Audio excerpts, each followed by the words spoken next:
পানির উপরে হাঁটার জন্য আমাদের কতগুলো বোতল লাগবে। শুরু করছি একটা বোতলের লাইন দিয়ে।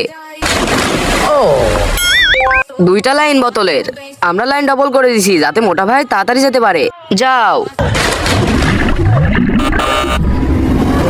বোতলে তিনটা লাইন। এখানে তো পানির চাইতে বোতলের সংখ্যা বেশি হয়ে গেছে। আমার পুরা বিশ্বাস আছে এবার আমি পার হয়ে যাব। ফিজিক্সের হিসাবে তুমি এখানে অনেক বেশি মোটা। বোতলের চারটা লাইন। আর এবার যদি তুমি ফেলাও কালকে তুমি শাক পাতা খাবা। ফেল হওয়ার কোনো সম্ভাবনাই নাই, দেখা যাবে। পাঁচটা লাইন বোতলের। ভাই এই বোতল তোকে হয় ঘাস পাতা খাওয়া থেকে বাঁচাবে নয়তো ডোবাবে। এটাই তো আমার সবচেয়ে বড় ভয়।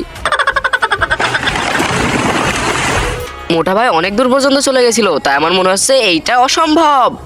মোটা ভাই তুমি সরো, আমি চেষ্টা করি। যদি এই টাকলা পুলটা পার করে দেয় তাহলে আপনাদের লাইক এন্ড সাবস্ক্রাইব করা লাগবে।